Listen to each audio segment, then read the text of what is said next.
ගමන්මලු පරීක්ෂා කිරීමේදී ඒවා තිබී කිලෝග්‍රෑම් 112ක් පමණ වන කුෂ් සහ හැෂ් මද්‍රව්‍ය සොයාගෙන තිබෙනවා. පාසල් උපකරණ හා විවිධ රසකැවිලි වර්ග දමා තිබූ එම ගමන්මලුවල ව්‍යාජ පතුල් සකස් කර සූක්ෂම අයුරින් මෙම කුෂ් සහ හැෂ් මද්‍රව්‍ය සංගවා ගෙනවිත් ඇති බව විමර්ශන නිලධාරීන් සඳහන් කළා. එක් චීවරධාරියෙකුගේ ගමන්මලු තුලේ මද්‍රව්‍ය කිලෝග්‍රෑම් 5 බැගින් සංගවාගෙන ගෙනවිත් තිබූ අතර පොලිසිය පැවසුවේ එම මද්‍රව්‍ය තොගේ වටිනාකම රුපියල් කෝටි 110කට අධික බවයි. ඒ අනුව චීවරධාරීන් 22 දෙනෙකු මේ සමග අත්අඩංගුවට ගෙන තිබෙනවා. පොලිසිය පවසන්නේ මෙම චීවරධාරීන් අතර උපසම්පදාව ලැබූ 11 දෙනෙකුද සිටින බවයි. ඔවුන් අතරින් 21 දෙනෙකු අවුරුදු 19ත් 28ත් අතර වයසේ පසුවන අතර ඔවුන් විවිධ ආයතනවල උසස් අධ්‍යාපනය හදාරන පිරිසක් බවටද තොරතුරු අනාවරණය වී තිබෙනවා.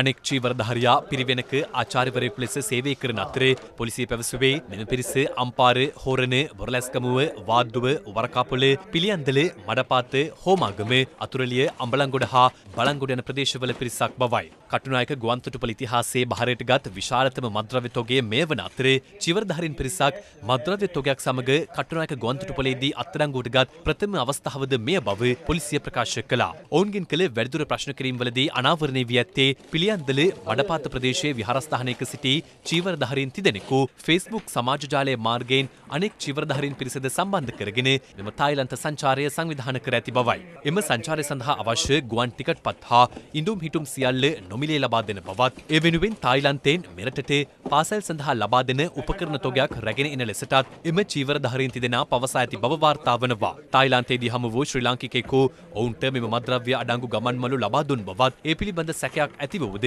එම ගමන්මලු රැගෙන ආ බවත් චීවරධාරීන් පිරිස පොලිසිය හමුවේ පවසා ඇති බවද විමර්ශන නිලධාරීන් සඳහන් කළා. මෙම තායිලන්ත සංචාරය සංවිධානය කළ චීවරධාරීන් තිදෙනා පසුගිය මාර්තු මාසයේදීද වෙනත් චීවරධාරීන් පිරිසක් සමග තායිලන්තයේ බැංකොක් නුවර සංචාරයක නිරත වී ඇති බවද අනාවරණය වී තිබෙනවා. මෙම මද්‍රව්‍ය තොගේ නිරීක්ෂණය සඳහා මද්‍රව්‍ය නාශක කාර්යාංශයේ බහර නියෝජ්‍ය පොලිස්පති අශෝක ධර්මසේන මහතාද ගුවන්තොටුපළට පැමිණියා. එකම ජාතියේ බැංකුවකින් කපලා ව්‍යාජ පත්‍රයක් දාලා තියෙනවා. ඊට පස්සේ ව්‍යාජ පත්‍ර සීල් කරලා තියෙනවා. නිලධාරිගේ දක්ෂතාවයට තමයි මේක කරන්නේ. නීතියේ පිටින් කිසිම දෙයක් කරන්න බෑ. ගුවනින් මුහුදෙන් කොහෙන් ආවත් අනිවාර්යයෙන්ම අත්අඩංගුවට ගන්නවා. දීප ව්‍යාපෘත මේ වැටලීම් සිදු වෙනවා. කිසිම වෙලාවක කාටවත් ඉඩක් දෙන්නේ නැහැ. නීතියෙන් පිට වැඩ කරනවා. මේ අතර මෙම සිද්ධියට සම්බන්ධ තවත් චීවරධාරියෙකු ගම්පහ මීගහවත්ත ප්‍රදේශයේදී අත්අඩංගුවට ගෙන තිබෙනවා. පොලිස් මද්‍රව්‍ය නාශක කාර්යාංශය සඳහන් කළේ තායිලන්ත සංචාරය සංවිධානය කිරීමට අදාළව චීවරධාරියා අත්අඩංගුවට ගත් බවයි. ගුවන්තොටුපළේදී අත්අඩංගුවට ගත් චීවරධාරීන් 22 දෙනා අද පස්වරුවේ මීගමු මහේස්ත්‍රාත් අධිකරණයට ඉදිරිපත් කෙරුණා.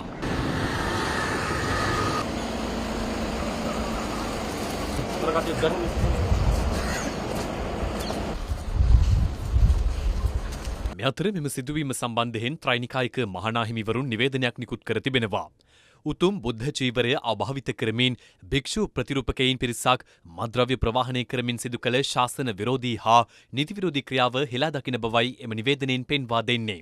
එමෙන්ම බුද්ධ චීවරය පිළිබඳ බෞද්ධයන්ගේ ශ්‍රද්ධාව අභාවිත කරමින් සිදු කරන ලද මෙම නීති විරෝධී ක්‍රියාවට සම්බන්ධ සියලු භික්ෂු ප්‍රතිරූපකයින්ට නිසි දඬුවම් ලබා දෙන ලෙසත් මහානාහිමිවරුන් අවධාරණය කරනවා. මෙවැනි නීති විරෝධී කටයුතු කරන භික්ෂු ප්‍රතිරූපකයින් ඉදිරියේදී සසුනින් නිරපීමට නිසි යාන්ත්‍රණයක් සකස් කිරීමේ අවශ්‍යතාවය යළිත් ප්‍රකට වන මෙම අවස්ථාවේදී ඒ සඳහා අවශ්‍ය නෛතික ප්‍රතිපාදන සම්පාදනය කරලීමට රාජ්‍ය යාන්ත්‍රණය කඩිනමින් මැදිහත් වීම අත්‍යවශ්‍ය බවද එහි සඳහන්. අදාළ නිකාය පාර්ශවයන් මගින් ඉදිරියේදී මෙම නීති විරෝධී කටයුත්තට සම්බන්ධ සියලු භික්ෂු ප්‍රතිරූපකයින් පිළිබඳ කරුණු සොයා බලා ඔවුන් ශාසනයෙන් නිරපීමට කටයුතු කරන බවද මහානාහිමිවරුන් නිකුත් කළ නිවේදනයේ දැක්වෙනවා.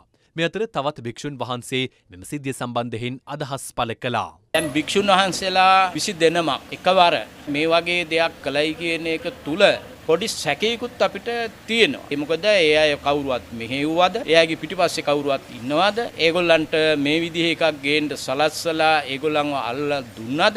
රජය සහ මේ රටේ ශාසනය අපහසුවට පත් කරන්න කරපු යම්කිසි වැඩපිළිවෙලක්ද කියන ප්‍රශ්නය තුල අපි ඉන්නවා.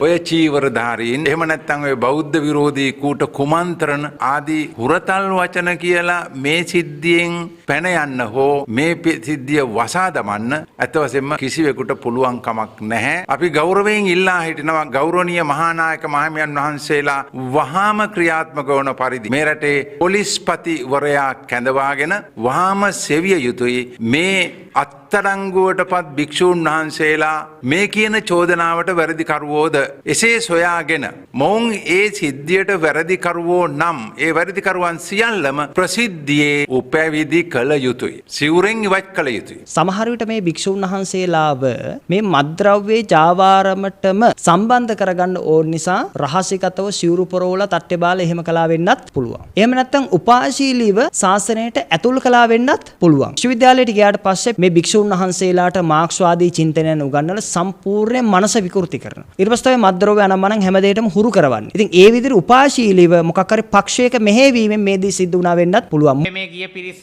හොඳයි කියන්න අපිට පුළුවන් කමක් නැහැ. මොකද ඔවුන්ගේ දුරකථන වල කිහි විදියට ඇඳගෙන තායිලන්තයේ හැසිරුණු ෆොටෝ වීඩියෝ ආරක්ෂක අංශ වලට මේ වෙන විටත් හමු වෙලා තියෙනවා. මේක සංවිධානාත්මක කුමන්ත්‍රණයක් කියලා අපිට පැහැදිලිව පේනවා. මේ තේරවාදී සසුනට ලංකාවේ භික්ෂුවට මහා කැලලක් ඇති කිරීමේ කුමන්ත්‍රණයක් මේ පිටුපස තිබෙන බව අපිට පැහැදිලිව තිබෙනවා. අපි කාලයක් තිස්සේ මහානායක හාමුදුරන්ලත් දැනුවත් කරලා පසුගිය හැම රජයක්ම දැනුවත් කළා මේ භික්ෂු වේශධාරීව ශාසනයට නොගැලපෙන වැඩ කරන අයව සසුනෙන් නිරපා හරින්න විහාර දේවාල ගම් පනතේ 41 42 වගන්ති සංශෝධනය කරලා දෙන්න කියලා. හැබැයි රනිල් වික්‍රමසිංහ රජය ඒක කළෙත් නෑ. අපි බුදු සසුනට ඕනම දෙයක් කර දෙනවා කියන අනුරගේ රජය අද වෙනකන් කරලා දෙන්නෙත් නෑ. අපිට මෙහිදී බරපතල සැකයක් ඇති වෙනවා. භික්ෂුන් වහන්සේ විදේශගත වෙන විට මහානායක හාමුදුරන්ගේ ලිපියක් අවශ්‍යයි. හැබැයි මෑත කාලේ මේ ආණ්ඩුව විසින් ඒ අවශ්‍යතාවය ඉවත් කළ බවට අපිට තොරතුරු තියෙනවා. මේ පිළිබඳව බරපතල සැකයක් ඇති වෙනවා මේ ශාසනයට පහර දීමේ කුමන්ත්‍රණයක් විදියට. මේක පැහැදිලිවම සංවිධානාත්මක කටයුත්තක් හැටියට අපි දකිනවා. මේ කාරණාව